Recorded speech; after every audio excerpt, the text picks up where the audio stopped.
Hello बच्चों, आपकी board की हिंदी की परीक्षा हो चुकी है। तो उन प्रश्नों को हम सॉल्व करेंगे, सेट 1, सेट 2 और सेट 3 की। तो आगे चलते हैं। सेट 1 का है, इसका प्रश्न कोड है 4/5/1। तो इसमें प्रश्न पत्र में 18 प्रश्न हैं और 19 पृष्ठ है, सब दिया गया है। 10-15 को ये आपको दिया जाएगा और 10:30 से आपको करना है। कौन से खंड में कितने प्रश्न हैं, इसको प्रथम पृष्ठ को आपको ध्यानपूर्वक देखना है। सेकेंड, ये पहला प्रश्न है, निम्नलिखित गद्यांश को आपको ध्यानपूर्वक पढ़ के इसके आधार पर दिए गए प्रश्नों के सर्वाधिक उपयुक्त वाले उत्तर आपको चुनने हैं।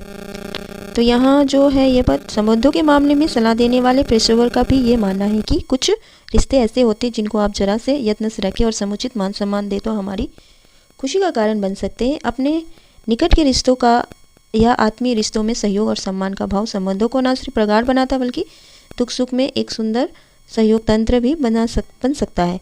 इनका साथ मन को आंतरिक संतोष और शांति भी देता है। इसीलिए समय समय पर किसी त्यौहार के बहाने या जन्मदिन के समारोह के बहाने इसमें इनसे मेलजोल बनाए रखना चाहिए और आने वाले रिश्तेदारों को समुचित मान सम्मान देना चाहिए। जीवन की विभिन्न परिस्थितियों में परिवार रिश्तेदार ही तो हमारे सबसे बड़ी ताकत होते हैं, जो परेशानियों में हमारी हिम्मत बढ़ाते, मुसीबत में हमारा समर्थन करते और खुशियों को भी 100 गुना बढ़ा देते हैं। अकेला रहने वाला इंसान हमेशा चिंताग्रस्त रहता है। उसके पास अपनी समस्याओं को साझा करने के लिए, उन्हें संभालने के लिए कोई अपना नहीं होता। रिश्तेदारों के बीच रहकर ही व्यक्ति आपसी प्रेम के महत्व को, अपनी जिम्मेदारी को समझता है और मुसीबत से पड़े दूसरे लोगों की मदद करता है। इसलिए छोटी छोटी बातों में रिश्तेदारों की अनदेखी करना, उनसे किराना करना उचित नहीं है। तो यहाँ पर जो दिया गया है, हम ये पद्यांश के अनुसार ही उत्तर देंगे। तो यहाँ जो प्रश्न 1 है, खुशी पाई जा सकती है। तो यहाँ जो ऑप्शन बी है, रिश्तों को प्रेमपूर्वक समुचित मान सम्मान से बनाए रखें, तभी आपको खुशी पाई जा सकती है। बाकी रिश्तों के मामले में पेशेवरों की सलाह ले, ये ज़रूरी नहीं है। जो रिश्ते को बोझ है उन्हें भी समझकर अपने मन के अनुसार ढालें, ये भी ज़रूरी नहीं है, गलत है। दोस्तों के साथ अधिक से अधिक समय बिताएं, ये भी गलत है। तो ऑप्शन बी यहाँ सही है। तो यहाँ क्वेश्चन 2 में संबंधों के परस्पर सहयोग और सम्मान का भाव किस कार्य की पूर्ति करता है। तो यहाँ ऑलरेडी ये पैसेज में दिया ही हुआ है, बेहतरीन सहयोग तंत्र बनाता है, तो ये सही होगा। ये सही है। और रिश्तों की घनिष्ठता बनाता, ये भी सही है। तो इसमें ऑप्शन जो डी 1 और 2 ये सही है। क्वेश्चन नंबर 3 में निम्नलिखित कथन तथा कारण को पढ़कर सही विकल्प चुनिए। यह कथन क्या है? समय समय पर अपने सगे संबंधियों से त्योहार, जन्मदिन या अन्य समारोह के बहाने मिलते रहना चाहिए, ये सही है। कारण, ये मिलन मन को संतोष और शांति देता है, तो ये भी सही है। तो ये कथन सी सही है। कथन और कारण दोनों सही है तथा कारण कथन की सही व्याख्या करता है। तो क्वेश्चन नंबर 4 में जीवन की विभिन्न परिस्थितियों में संबंधी हमारी सबसे बड़ी ताकत क्यों है? इसका ऑप्शन ए, ये संकटों में समर्थन और सहयोग के लिए। ठीक है, ये ऑप्शन सही है। 5, क्वेश्चन नंबर 5 में ये निम्नलिखित कथनों में गद्यांश के विचार कौन से विचार मेल खाते?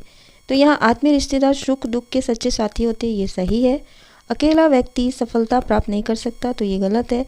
रिश्तेदारों से त्योहारों के अवसर पर ही मिलना चाहिए, ये भी गलत है। रिश्तेदार सामाजिक उत्तरदायित्व का निर्वाह सिखाते हैं, तो ये सही है। तो यहाँ ऑप्शन जो डी है ये सही है, 1 और 4।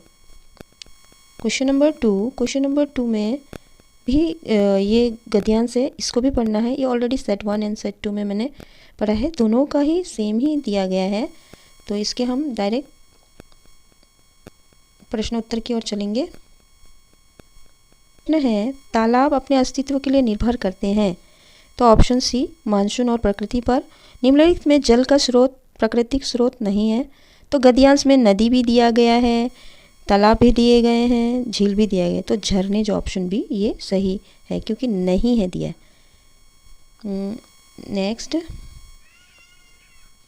नेक्स्ट क्वेश्चन नंबर 3, हमारे समाज द्वारा प्रकृति को देवी शक्ति के रूप में पूजने का क्या कारण है? तो गद्यांश में दिया ही गया है, तो ऑप्शन डी सही होगा, मानवोपयोगी वस्तुओं को ईश्वर का प्रतिरूप मानना। क्वेश्चन नंबर 4, निम्नलिखित कथन और कारण को ध्यानपूर्वक पढ़िए, उसके बाद विकल्प को चुनना है। तो कथन में भारतीय लोक मानस में तालाब एक स्थूल वस्तु न होकर जीवन का अविभाज्य अंग है। अविभाज्य अंग यानी जो तोड़ा ना जा सके ना, जो अलग ना किया जा सके, तो ये तो सही है। कारण तालाबों और जलाशयों की देखरेख का पूरा काम समाज करता है, तो ये भी सही है। तो ये जो इसका जो ऑप्शन है ये डी है। कथन और कारण दोनों सही है और कारण कथन की सही व्याख्या करता है, तो ये सही है। क्वेश्चन नंबर 5, जल के परंपरागत स्रोतों की उपेक्षा यानी तिरस्कार क्यों की गई? क्योंकि ऑप्शन सी आधुनिक स्रोतों का होना। क्वेश्चन नंबर 5 में क्वेश्चन नंबर 3 में आपका पदबंध पर आधारित किन्हीं 4 प्रश्नों के आपको उत्तर देने। पहला ये अंडरलाइन किया हुआ जो है रेखांकित, एक कटा हुआ कनकौवा। तो कनकौवा बोले तो वो पतंग होता है, तो पतंग तो पर्यायवाची इसको कनकौवा का पतंग ही होता है, तो ये संज्ञा पदबंध होगा। दूसरा, मैं पीछे पीछे दौड़ रहा था, तो दौड़ा था, ऑप्शन सी क्रियापद बंद होगा। 3 का इतना मधुर गाना, तो यहाँ गाना जो है संज्ञा में आता है, तो ये संज्ञा पद बंद होगा। 4, वह कटे हुए द्वीप के अंतिम भूखंड जो है, भू यानी भूमि का खंड, तो वो भी संज्ञा के अंतर्गत आता है, तो ये संज्ञा पद बंद होगा। क्वेश्चन नंबर 5 ऑप्शन में निम्नलिखित में विशेषण पदबंध को छाटिए। तो यहाँ किराए का था, तो ये क्रिया है, तो जो ऑप्शन बी है छोटी छोटी खिड़कियों वाला चौबारा, तो ये विशेषण पदबंध है, ये सही है। क्वेश्चन नंबर 4 में रचना के आधार पे वाक्य भेद देना है, तो यहाँ सरल वाक्य ढूंढना है। तो ऑप्शन ए जो है कहानी की छोटी से छोटी बारीकियाँ फिल्म में पूरी तरह उतर आई, तो ये करेक्ट है। बी में अपितु, तो ये संयुक्त आ गया, जिन्होंने मिश्र आ गया, कि भी ये मिश्र आ गया, तो ये ऑप्शन ए सरल ये सही है। क्वेश्चन नंबर 2 में दुख का ऐसा विभिन्न रूप प्रस्तुत होता है जो दर्शकों का भावनात्मक शोषण कर सके, तो यह जो दिया है, तो रचना के आधार पर यह मिश्र वाक्य होगा। तो नेक्स्ट प्रश्न है, पकड़े गए आदमियों की संख्या का पता नहीं चला, पर लॉकअप में स्त्रियों की संख्या 105 थी, तो यहाँ पर है, पर होने से ये संयुक्त वाक्य है। तो ये क्वेश्चन नंबर 4 वाक्यों में मिश्र वाक्य छाटिए। तो जो ऑप्शन ए है, व्यथा आदमी को पराजित नहीं करती, कौमा उसे आगे बढ़ने का संदेश देती है, तो ये तो सरल में आ जाता है। ऑप्शन बी जो दिया है, तो ये मिश्र वाक्य होगा।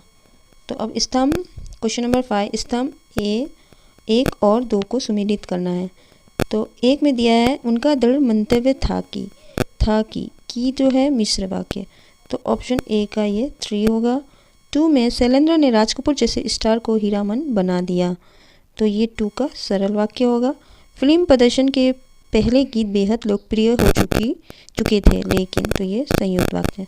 3 का 2 है, तो 3 का 2 होने से तो यहाँ ऑप्शन में कौन सा सही होगा? 1 का 3, 2 का 1 और 3 का 2, तो ऑप्शन सी करेक्ट होगा।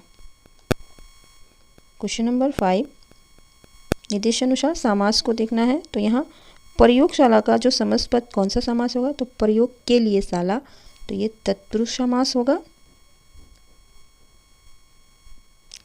तो ये सेकेंड क्वेश्चन निसंदेह, तो ये डी ऑप्शन अव्ययी भाव समास सही है। और क्वेश्चन नंबर 3 में कार्य कुशल, तो ये ऑप्शन सी कार्य में कुशल, ये सही होगा। क्वेश्चन नंबर 4 सही युग में, तो ऑप्शन बी त्रिवेणी यानी जो पहला संख्यावाचक है, तो वो द्विगु समास, ये करेक्ट है। ऑप्शन 5, क्वेश्चन नंबर 5 निम्नलिखित में महाराजा यानी ऑप्शन डी महान है जो राजा, कर्मधारय समास के अंतर्गत आएगा, जहाँ पहला पद विशेषण है। नेक्स्ट क्वेश्चन नंबर 6, निर्देशानुसार मुहावरे पर आधारित 6 में से 4 आपको चूज़ करना है। तो यहाँ 1 का मुहावरे अर्थ का उचित मेल वाला देना। तो हथियार डालना, हथियार धरती पर रखना, ये गलत मीनिंग है। तो हाथ फैलाना यानी याचना करना, ये सही है। हवा से बातें करना, आनंद लेना, ये भी गलत है। हाथ धोना, हाथ स्वच्छ रखना, ये भी गलत है। क्वेश्चन नंबर 2, भारी संकट से बच जाना अर्थ के लिए उपयुक्त मुहावरा। तो ऑप्शन डी ये सही है, बाल बाल बचना। क्वेश्चन नंबर 3, बदल जाना। तो बदल जाने मुहावरे का जो सही होगा आके फेरना, ऑप्शन ए। क्वेश्चन नंबर 4, आज के युग में स्वार्थी लोग अपना काम बनाने में लगे रहते हैं। तो अपना काम में ऑप्शन सी होगा, अपना उल्लू सीधा करने में लगे रहते हैं। में अध्यापिका के कक्षा से बाहर जाते ही छात्रों ने आसमान सर में उठा लिया। तो ये ऑप्शन ए, आसमान सिर पर उठाना, ये सही है। 6, निम्नलिखित मुहावरे का चुनौती देकर अपनी बात कहना। तो ये ऑप्शन डी, डंके की चोट पर कहना, ये सही है। आ जाते हैं क्वेश्चन नंबर 7 में। क्वेश्चन नंबर 7 में निम्नलिखित पदांश को पढ़कर पूछे गए प्रश्नों के उत्तर से सही विकल्प लिखिए। तो यहाँ जो ये कविता मनुष्यता से दी गई है, उसी उदार की कथा सरस्वती बखानती, उसी उदार से धरा कृतज्ञ भाव मानती, उसी उदार की सदा सजीव कृति कूजती, और तथा उसी उदार को समस्त सृष्टि पूजती। अखंड आत्मा भाव जो असीम विश्व में भरे, वही मनुष्य है जो मनुष्य के लिए मरे। तो यहाँ जो क्वेश्चन 1 में दिया, पदांश के अनुसार उदार किसे कहा गया। तो यहाँ ऑप्शन बी, परोपकारी व्यक्ति, जो दूसरों की भलाई करता है, जो दूसरों की मदद करता है। तो अब नेक्स्ट ऑप्शन, नेक्स्ट हम चलते हैं नेक्स्ट प्रश्न में क्वेश्चन 2, देवी सरस्वती किसका गुणगान करती है। तो यहाँ ऑप्शन सी होगा, सहृदयी व्यक्ति, जो परोपकारी होता है, दूसरों का भला करता है, जिसके दिल में संवेदना है। तो ये ऑप्शन सही होगा। क्वेश्चन नंबर 3, उदार के प्रति धरती का क्या भाव है। तो ऑप्शन डी, कृतज्ञता। तो कृतज्ञता है ना ऑप्शन, यहाँ में ऑलरेडी यहाँ आपका जो पोयम में बताया गया है, जो कृतज्ञ भाव मानती, धरा जो कृतज्ञ भाव मानती, तो ये ऑप्शन सही होगा। तो नेक्स्ट क्वेश्चन, यहाँ रिक्त स्थानों के लिए उपयुक्त शब्द का चयन कीजिए। तो यहाँ पर सब जगह अपने लिए ना जीकर दूसरों के लिए जीने वाला डैश गूंजती है। तो यहाँ ऑप्शन बी, कृति है ना, जो दूसरों के लिए जीता है उसके नाम होता है, वो फेम हो जाता है, लोग उसको पहचानते हैं। तो यहाँ कृति गूंजती है, ऑप्शन बी सही होगा। क्वेश्चन नंबर 5, अखंड आत्मा भाव जो असीम विश्व में भरे। तो इसका ऑप्शन ए सही होगा कि वासुदेव कुटुंबकम की भावना का प्रसार करना, क्योंकि कविता में दिया है जो इस विश्व में अखंड आत्मा भाव भरे, कि वासुदेव कुटुंबकम का मतलब होता है ये पृथ्वी एक परिवार जैसी है और हम सब एक दूसरे के भाई बंधु हैं। तो ये ऑप्शन ये सही होगा। क्वेश्चन नंबर 8 में क्या दिया है, पद खंड पर आधारित निम्नलिखित प्रश्नों के उत्तर के लिए उपयुक्त विकल्प चुनना है। तो क्वेश्चन नंबर 1 में कबीर ने कस्तूरी मृग के उदाहरण से क्या समझाया। तो यहाँ उदाहरण देखना, उदाहरण वो दिया है, कस्तूरी के बारे में नहीं कहा, मृग के बारे में नहीं कहा, उसका एग्जाम्पल दे के हमें ये समझाया, हृदय में ही आत्मा के रूप में ही परमात्मा है। तो ये ऑप्शन सही है। क्वेश्चन नंबर 2, सुमित्रानंद पंत ने पहाड़ पर झरनों की किस रूप में कल्पना की है। तो कविता में ऑलरेडी दिया ही हुआ है, मोतियों की लड़ियों के समान। तो ऑप्शन सी यहाँ सही होगा। कुछ ये है क्वेश्चन नंबर 9 में, ये बड़े भाई साहब से दिया गया है। तो ये ऑलरेडी आपने पढ़ा है, यहाँ में ध्यान देने वाली बात है, ध्यान से इसको पढ़ना है, इसको पढ़कर इसके प्रश्न को देना है। अब हम डायरेक्ट ऑप्शन की ओर चलते हैं। तो यहाँ क्वेश्चन 1 में क्या दिया, लेखक ने ऐसा क्यों कहा कि टाइम टेबल बनाना और उस पर अमल करना अलग अलग बात है। तो ऑप्शन ए में दिया है, टाइम टेबल बनाना सरल कार्य नहीं है और उस पर अमल करना उससे भी कठिन है।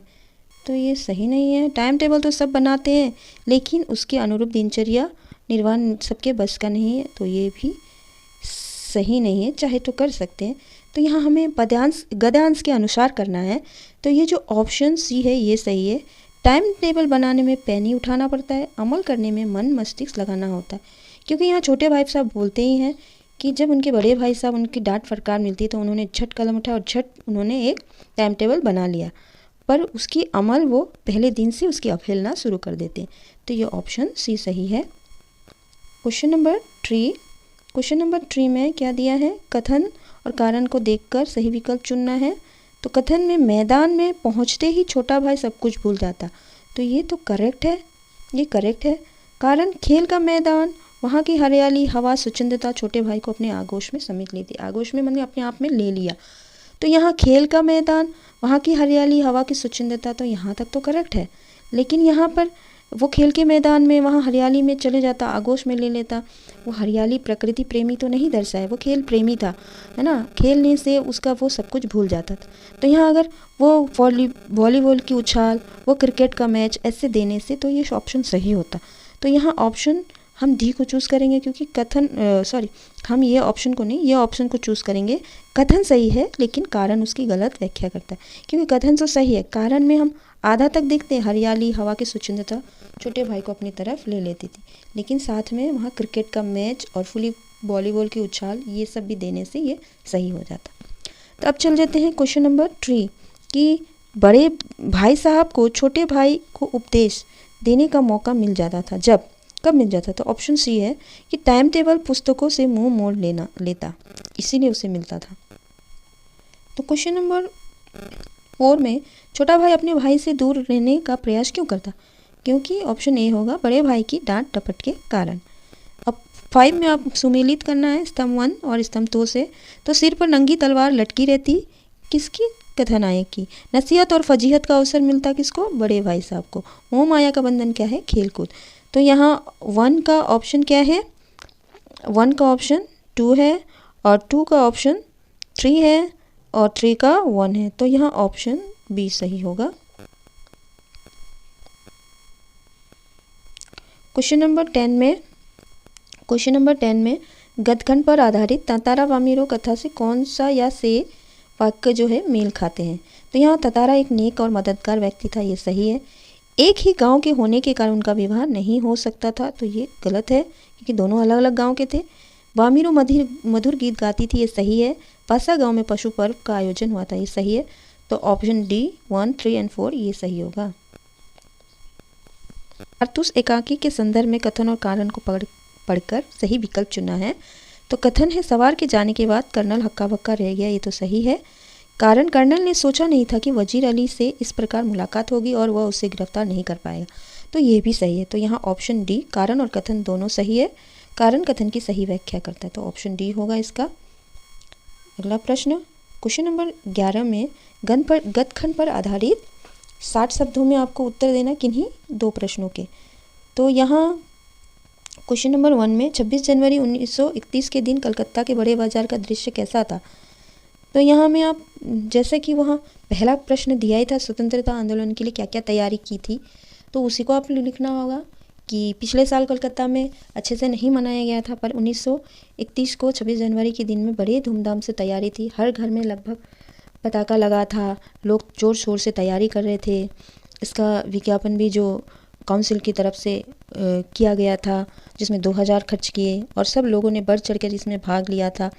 कई विद्यालयों में झंडोत्सव मनाया गया, बालिका विद्यालय बोले, जिसमें मदला शाह, जानकी देवी जैसी मान्य महिलाओं ने किया था।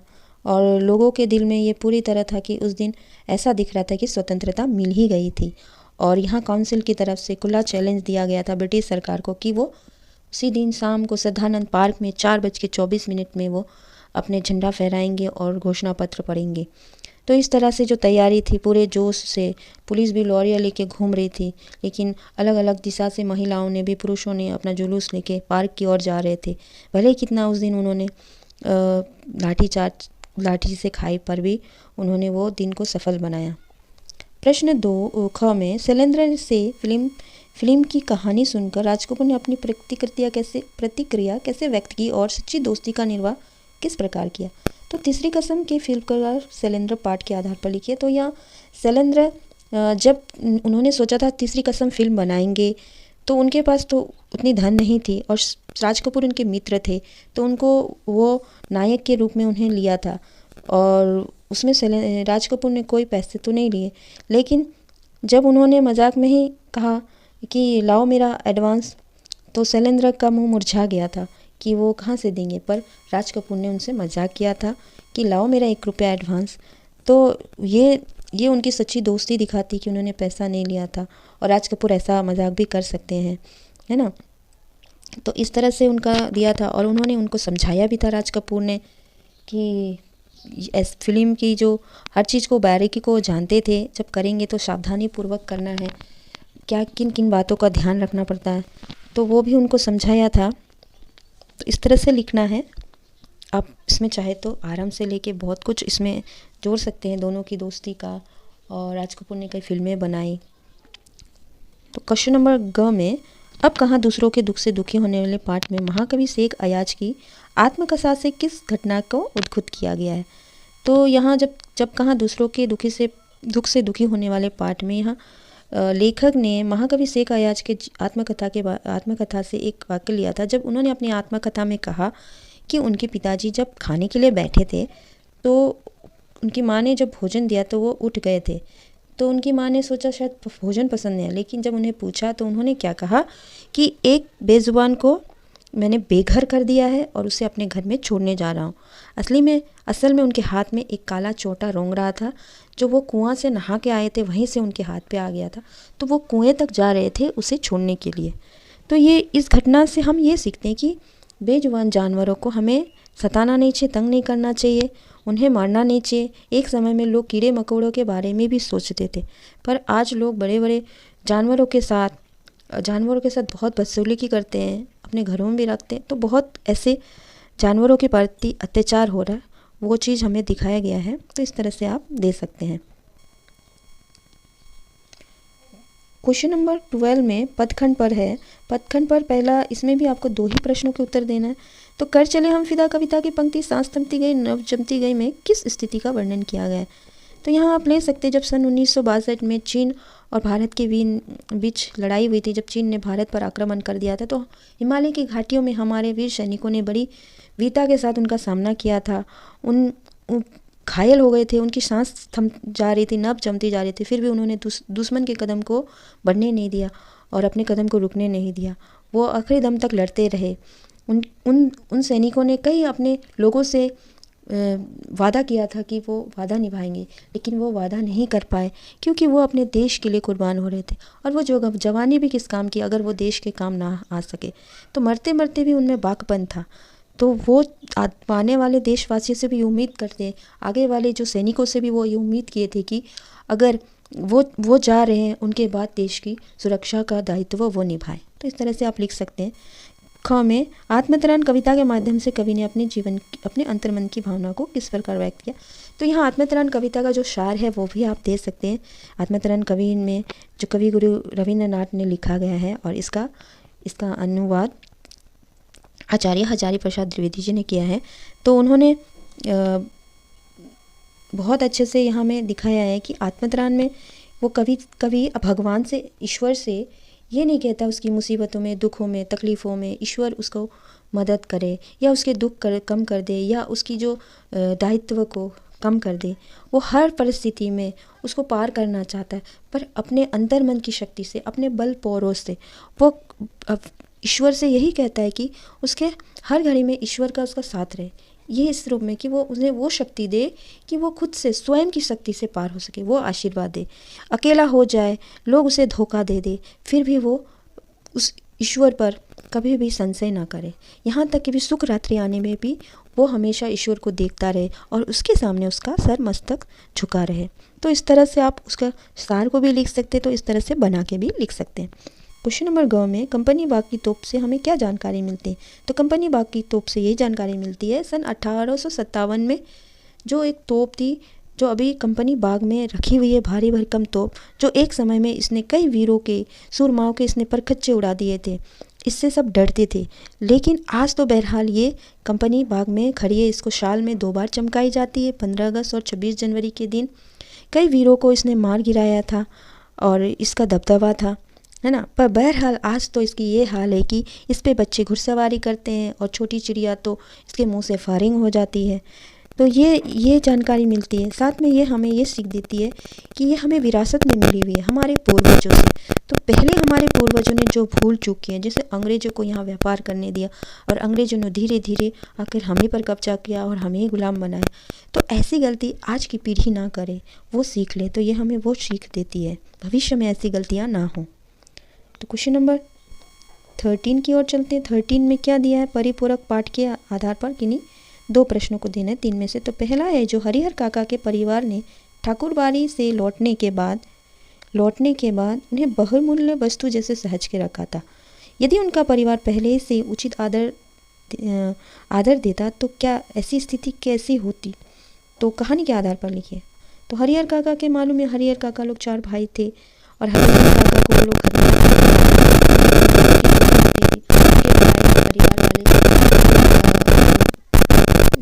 पर रहते थे। उतना मान सम्मान नहीं देती, उनका ध्यान नहीं रखती, वो खाने के लिए भी तरस जाते थे। और एक दिन जब उनके भतीजे का दोस्त आया था तो उन्हें यकीन था कि उन्हें भी वही अच्छा भोजन मिलेगा, पर उन्हें नहीं मिला। तो उनका वो क्रोध देखने मिला और वो क्रोध होकर बाहर चले गए। तो महंत को ये मौका मिल गया उसे बहलाने फुसलाने का और उनकी ज़मीन हथियाने का। जो उनके भाइयों को डर हो गया तो उनको फिर बाद में उचित आदर सत्कार उन्होंने दिया। पर अगर ये पहले ही उनकी बहुएं और वो भाई लोग ध्यान देते तो शायद ऐसी परिस्थिति ना आती और हरिहर काका जो आज चुपचाप हो गए अपने परिवार के इस हालत को देखकर, आज वो खुशहाल ज़िंदगी जीते और उनके भाई भी जीते और ना ही महंत को ऐसा मौका मिलता। तो क्वेश्चन नंबर 6 में, सपनों के से दिन पाठ में लेखक को विद्यार्थी जीवन क्यों अच्छा नहीं लगता था। कारण सही उत्तर देते हुए लिखिए कि आप अपने विद्यालयी जीवन को रोचक कैसे बना सकते। तो सपनों के से दिन में पाठ में उस समय की बात है, 1920 ऐसे की समय की बात है जब लेखक छोटे थे। तो उस समय वहाँ पंजाब के बताया गया, तो वहाँ के बच्चों को इतना कोई पढ़ाई लिखाई में इतनी रुचि नहीं होती थी, ना ही उनके माता पिता को। वो सोचते थे थोड़े गणित सीख लेंगे और कहीं दुकान में बैठ के महाजनी कर लेंगे। और ज़्यादातर बच्चे जो थे स्कूल जाके एक दिन में ही बस्ता फेंक देते थे। तो उनको ज़्यादातर बच्चे का ये कारण है क्योंकि विद्यालय में मास्टरों की मार और कड़ी अनुशासन के कारण बच्चे भयभीत हो जाते और उन्हें सबक याद करने का मन नहीं होता। क्योंकि यहाँ में लेखक को भी कहा है, उनको जब नए क्लास में जाते तो उन्हें खुशी तो होती पर एक तरह की उनको गंध आती थी कि वही फिर किताबों से वही कि अब ज़्यादा पढ़ना पड़ेगा और ज़्यादा मार खानी होगी। तो इस तरह से लेखक को विद्यालय अच्छा नहीं लगता। और आप अपने विद्यालय जीवन को रोचक बनाने के लिए कह सकते हैं, आज का तो कहा जाएगा तो रोचक है कई तरह से कि बहुत सारे कार्यक्रम किए जाते हैं बच्चों की रुचि के अनुसार। खेल कूद को भी महत्व दिया जाता है और यहाँ नृत्य गान और कभी ये प्रतियोगिताएं भी होती हैं। तो इस तरह से बहुत कुछ आप अपने हिसाब से भी आप दे सकते हैं। क्वेश्चन नंबर ग में टोपी शुक्ला पाठ के आधार पर लिखिए कि टोपी शुक्ला बार बार क्यों फेल हो जाता था, इसके पीछे क्या कारण रहे होंगे। शिक्षा व्यवस्था में परिवर्तन लाने के लिए आप अपने सुझाव दीजिए। तो ये अपने हिसाब से आप दे सकते हैं। और टोपी शुक्ला पाठ के आधार पर टोपी शुक्ला का कहानी को अगर हम स्टार्ट करेंगे तो उसकी कहानी इफ़न के बिना अधूरी थी। 4 क्लास में तो इफ़न था, उसके साथ उसके जीवन का अभिन्न अंग था। तो उसके साथ उसके घर जाता तो उसे मन लगता, उसकी दादी के साथ उसे अपनी माँ भी अच्छी लगती। लेकिन जब उसका दोस्त इफ़न 4th क्लास में जब वो चला गया, उसकी दादी भी गुजर गई, तो उसके जीवन में बहुत बदलाव हुआ। हालांकि टोपी ऐसा नहीं था कि भोंदू था, वो थोड़ा सा गाउदी था, पढ़ाई तो था पर थोड़ा सा इस भोंदू टाइप हम बोलेंगे कि लोग कुछ भी उसके साथ कर लेते, ऐसा था। जैसे वो पढ़ने बैठता तो उसका छोटा भाई वैरव उसकी किताबें फाड़ के एरोप्लेन बना लिया करता है, या घर में कुछ भी काम होते जो नौकरों से नहीं किया जाता तो उसे भेज दिया जाता था दुकान। तो ऐसे जाना आना, पढ़ाई में ध्यान नहीं दे पाता था। तो एक बार तो उसे टाइफाइड ही हो गया था, फिर तीसरी बार में तो वो पास हो गया था। तो इस तरह से कुछ दिक्कतें हैं जिसके वजह से वो फेल हो जाता था। तो आगे चलते हैं। 14 में आपको स्वस्थ और खेल, तो यहाँ किसी एक विषय पर आपको अनुच्छेद लिखना है। पॉइंट इसको लिखो, खेल और स्वस्थ का संबंध, यानी खेल और इससे हेल्थ से क्या रिलेटेड है। और पॉइंट 2 शारीरिक आवश्यकता, हम लोग का हेल्थ के लिए, हम लोग बॉडी के लिए क्या ज़रूरत है ना, रिक्वायरमेंट है। पोइट्री तनाव मुक्ति का साधन, और स्वस्थ और खेल तो देखा जाए तो इससे टेंशन भी दूर होता है, उसको पॉइंट लेकर लिख सकते हैं। अनुशासन किसी, और इससे एक हमको डिसिप्लिन भी मिलता है, हम टाइम पे खेलें, टाइम पे करें, तो वो चीज़ से मिलता है। 2 महिलाएं भी किसी से कम नहीं, तो इसका संकेत बिंदु होगा समय, बदलता समय। आजकल लेडीज़ लोग जो बदल रहे हैं तो उस पर लेके बदल रहे हैं कि पहले जैसा महिला थी आज वैसी नहीं है। हर क्षेत्र में महिलाओं की भागीदारी आप इसमें लिख सकते हैं। महिला कहीं भी देखे, चाहे डॉक्टर, इंजीनियर, यहाँ तक फौजी, हर जगह महिलाओं की भागीदारी है। महिलाओं की मजबूती, और इससे महिला लोग जो मजबूत हो रही है, हर चीज़ का वो सामना कर पा रही है खुद के बलबूते पे। प्रगतिशील समाज, और महिला और पुरुष अगर दोनों मिलकर एक समाज प्रगतिशील होता है। अब आ जाते हैं हम लोग ग में। ग में क्या दिया है कि जब ग्लेशियर पिघल जाएगी तब, तो संकेत बिंदु है त्राही त्राही होगी। ग्लेशियर पिघलने से क्या होगा आपको भी मालूम है, पानी ही पानी होगा, तो नदी नद खो जाएंगे। तो ये भी आप लिख सकते हैं, जो जानकारी है ऐसा होने से क्या हो सकता है। आपने भूगोल तो ज्योग्राफी तो पढ़ी होगी, उसमें भी दिया है। ग्लेशियर का हाथ थामो, तो इसको हाथ थामो किस तरह से बचाव कर सकते हैं, इस पे पॉइंट बना के आप लिख सकते हैं।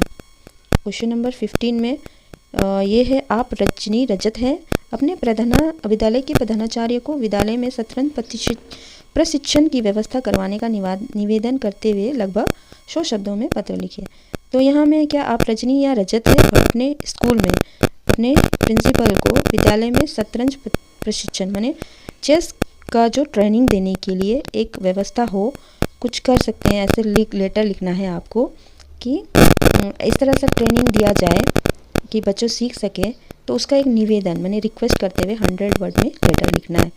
अथवा आप भावुक या भावना, लड़का है तो भावुक, लड़की है तो भावना, आप किसी दैनिक समाचार पत्र के संपादक को लगभग 100 शब्दों में पत्र लिखकर धन्यवाद दीजिए कि उनके समाचार पत्र ने चंद्रयान 3 के चित्र सहित समाचार बहुत ही अच्छे ढंग से पाठकों को उपलब्ध कराए। तो आपको समाचार दैनिक पत्र कोई भी नाम ले लीजिए, टाइम्स ऑफ इंडिया ले लीजिए, दैनिक भास्कर ले लीजिए, उनके संपादक एडिटर को आपको 100 वर्ड में लिखना है, और एक धन्यवाद पत्र लिखना है कि उनके समाचार पत्र में चंद्रयान 3 के को चित्र के साथ जो उसका न्यूज़ दिया है बहुत अच्छे ढंग से दिया है, ये पढ़ने में बहुत आपको अच्छा लगा, जानकारी मिली, तो उसको एक थैंक्स लेटर लिखिए।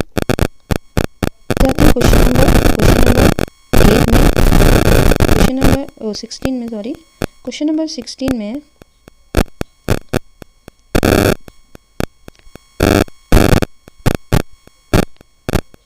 क्वेश्चन नंबर 16 में आपको विद्यालय के खेल सचिव की ओर से, माने आप खेल सचिव है, लगभग 60 शब्दों में आपको सूचना लिखना है। तो 10वीं कक्षा के बीच अग्रिम सप्ताह अंतर विद्यालय क्रिकेट मैच खेला जाएगा। उसके लिए अधिकाधिक छात्रों की उपस्थिति वांछनीय है। मतलब आप सचिव है, सचिव की ओर से आपको मैसेज लिखना है, 60 वर्ड में लिखना है कि 9th एंड 10th क्लास के बच्चों के बीच अग्रिम सप्ताह आने वाले वीक में अंतर विद्यालय क्रिकेट मैच माने इंटर स्कूल क्रिकेट मैच खेला जाएगा, और उसमें ज़्यादातर स्टूडेंट का प्रेजेंट रहना जरूरी। इस तरह से आपको नोटिस लिखना है। ख में गांधी स्मारक निधि की ओर से अक्टूबर के प्रथम सप्ताह में विद्यालय में भाषण कविता प्रतियोगिता का आयोजन किया जा रहा है। 6 से लेकर 12वीं कक्षा तक के छात्रों को इसकी जानकारी से अवगत कराने हेतु सूचना 60 शब्दों में तैयार कीजिए। तो यहाँ गांधी स्मारक की ओर से अक्टूबर के प्रथम सप्ताह में यानी अक्टूबर के फर्स्ट वीक में विद्यालय में स्कूल में भाषण कविता प्रतियोगिता का आयोजन होगा। तो आप कोई भी स्कूल का नाम ले लीजिए और उसमें ये मैसेज दीजिए कि हमारे स्कूल में ये गांधी स्मारक की ओर से अक्टूबर के फर्स्ट वीक में एक भाषण यानी लेक्चर और कविता यानी पोएम रिसाइटेशन का एक प्रोग्राम का किया जाएगा, और जिसमें कक्षा 6 से लेके 12वीं कक्षा तक के छात्रों को ये जानकारी आपको देना है। 6 to 12 आप साइड में लिख सकते हैं, ठीक है। 60 शब्दों में आपको लिखना है और आप सचिव है, नीचे आपका नाम देके सचिव नहीं सॉरी यहाँ सचिव नहीं दिए, यहाँ आप दिया जा रहा है तो आप खेल सचिव के रूप में, ये कला सचिव के रूप में दे सकते हैं या फिर प्रिंसिपल के रूप में भी दे सकते हैं, क्योंकि इसमें दिया नहीं गया है तो आप खुद से कुछ भी नाम देके दे सकते हैं, पर विद्यालय का होना है और पर विद्यालय का अपना नाम देना है। क्वेश्चन नंबर आपका 17 में दिया है, आपको अपनी रेसिंग साइकिल बेचनी है। आपका रेसिंग साइकिल मान लो पुराना 1 महीना 2 महीना अच्छी कंडीशन है मान लो, उसके लिए आप एक अट्रैक्टिव एडवर्टाइज बनाइए, है ना, जिसमें आपको पैसे भी उसका मेंशन करना है, कब कितना महीना हुआ है वो भी मेंशन करना है, इसकी विशेषता क्या है ये भी दिखाते हुए कि अच्छी कंडीशन में, दाम भी उसको करिए, कॉन्टैक्ट नंबर भी करिए, एक साइकिल का चित्र भी बना दीजिएगा। सेकेंड में, स्कूल बैग बनाने वाली कंपनी बाज़ार में नए किस्म के बैग लाना चाहती है, तो इसका एडवर्टाइज़ आपको बनाना है। तो एक स्कूल बैग बनाने वाली कंपनी, तो कुछ भी दे दीजिए, स्काई बैग दे दीजिए। तो उसमें आप ख़ास बात लिखेंगे कि ये बैग की खासियत देंगे, जैसे कुछ भी दे सकते हैं, वाटरप्रूफ है या उसकी ख़ास बात है, अंदर कुछ जिप्स है, जिप्स के बारे में दे दीजिए, या और थैलियाँ हैं अंदर, ऐसे करके भी दे सकते हैं। थोड़ा अट्रैक्टिव बनाइए, विशेष बात दीजिए, उसमें कुछ रेमिंग वर्ड भी दे दीजिए और उसका दाम भी लिखिए, कॉन्टैक्ट नंबर भी दे दीजिए, संपर्क नंबर ऐसे करके, और कंपनी का नाम भी ऊपर दे दीजिए। क्वेश्चन नंबर 18 में आ जाते हैं कि एक बार जब आपको विद्यालय को से लौटते पैसों से भरा बैग मिला तब, तो ये पॉइंट, ये लाइन को लेकर आपको एक स्टोरी बनाना है और लगभग 100 शब्दों में इसका एक हेडिंग दीजिए और एक सीख भी दीजिए, है ना। तो ये तो आप बना सकते हैं, इतने सक्षम हैं। और ख, आपका एटीएम खो गया है, इसकी जानकारी देते हुए बैंक खाते से किसी भी प्रकार के ऑनलाइन भुगतान और नकद निकासी पर रोक लगाने हेतु, तो आपका यहाँ लिखना होगा आपका एटीएम खो गया है, ये ईमेल है, तो ईमेल में खाली ध्यान देना होगा कि आप क्यों भेज रहे हैं, तो उसका एक ईमेल आईडी फ्रॉम आपका अपना ईमेल आईडी कुछ भी बना के दीजिए, और पत्र हिसाब से ही लिखिए, जो जैसे आप लिखते हैं, किसको लिखना है, बैंक प्रबंधक यानी बैंक मैनेजर को लिखना है, कि जिसमें ये बोलना है कि आपका एटीएम खो गया है, और खो जाने से हो सकता है कि ऑनलाइन जो भी ट्रांजैक्शन है, जो भुगतान और निकालने, वो सब आप बंद कर दीजिए, अब वो एटीएम से ना हो, तो वो लोग रोक लगा देंगे, कोई भी उसका यूज़ नहीं कर पाएगा, तो वो बोलते हुए आपको 100 शब्द में होना है। तो इस प्रकार में ये हो गया। अगर आपको इन पत्रों का भी सटीक से पूरा लिखित में चाहिए तो मैं वीडियो में अपलोड कर दूँगी, आपको प्रोवाइड करा दूँगी, तो आप इसको और अच्छा देख लीजिए, आप मुझे कमेंट करके बोलिए, और अच्छा लगे तो आप एक लाइक ज़रूर कर दीजिएगा। धन्यवाद।